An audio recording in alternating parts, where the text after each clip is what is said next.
If you have been following these videos on your computer in Matlab, you may have noticed several differences between your Matlab session and my Matlab session.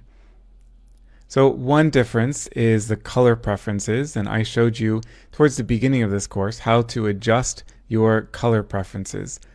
But another difference, for example, is that my figures are always docked inside the Matlab window, and I always have my images using the Jet color map as the default color map, although that is not the Matlab default color map. And finally, when I start a new Matlab session, I always get this message printed out: work hard and have fun. That's one of my mottos in life. The purpose of this video is to show you how I have specified all of these things. Okay, so Matlab has a home directory. It's your personal home directory. When Matlab starts, it's going to search its path for a file called startup.m. So I'm going to type edit startup.m. Now, this is not, you can see my Matlab, I just opened up a new Matlab session for this video.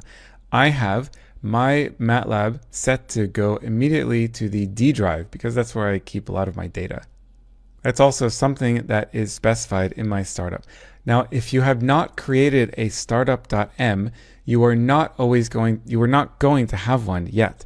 Matlab doesn't ship with a startup.m file. It's something that you have to create. But the idea is that Matlab will always search for a file called startup.m. If it finds that file in its path, it's going to run that file immediately before giving you control over the Matlab session. If you don't have a startup.m, Matlab is not going to give an error message or a warning message. It's just not going to run the file that doesn't exist. Okay, so this file startup.m is in my path. I can show you the location. So on my computer, it is on the C drive, and then users, and then MXC, which is me, documents, Matlab, and then it's in there, startup.m. Now, on your computer, of course, the home drive for Matlab is going to be in a slightly different place. For Windows, it's always going to be users, and then you documents Matlab. If you have a Unix system, it's going to be /home/ your username /Matlab. And on Mac, I forget exactly where it is, but you can figure it out. It's going to be somewhere in your documents is a folder called Matlab, and then that is the best place to put your startup.m. Now, here is my startup.m file. You can see it's just 6 lines of code. There's no comments because I basically never actually use this. I never open this file. I created it, and then and then it just sits there on my computer. So here's what I have. I have to go to the D drive. I have to clear the screen and display this nice little message that I like to read when I start Matlab. I have a command that says beep off. That is to turn off the sound that Matlab makes when it encounters an error. Here is where I'm setting 0. So you learned a few videos ago in the previous section that you can set get current axis and get current figure and handles to various plot objects. If you say set 0, that refers to the entire Matlab session. So set 0, and then here is the property, default figure window style, and the value is docked. So this is how my figures are always docked when I start Matlab, because this line gets run in my startup.m. And here I also set the default figure color map to be Jet, because that is my personal preference.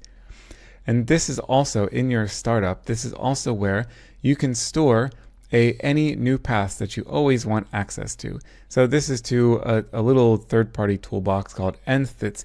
I use it for a fast way to find the median of a large set of numbers.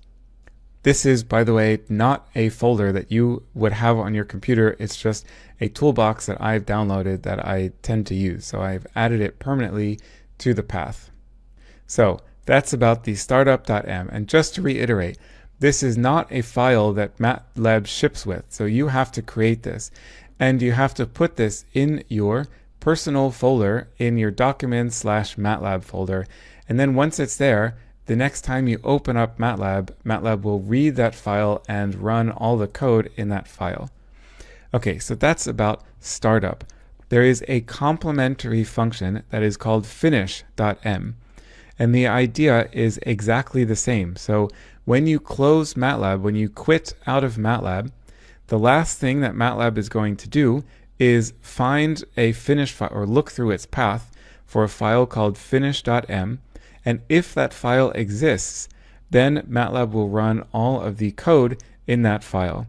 Now, that's a lot less useful than having a startup file because, MATLAB is closing. What do you need to do in MATLAB as it closes? Typically, you would have a finish.m file if you want to send messages to the operating system through MATLAB. So maybe you want your operating system, this happens more often for Linux computers, maybe you want your Linux operating system to change some settings, some operating system settings when you start MATLAB, and then when you close MATLAB, you want to revert those settings back to their original value. So that's just an example. I'm pretty sure I don't even have finish. Let me see, edit finish.m.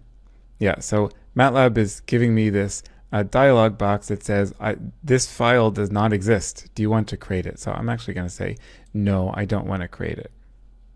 All right, so your assignment now, you get a little bit of fun homework. Create a startup.m file, make sure it's in the right place. And you don't need to worry about all of these things. Mostly just, add a nice message to yourself and do something fun. If you don't know what to add to your startup.m, then consider adding the function y.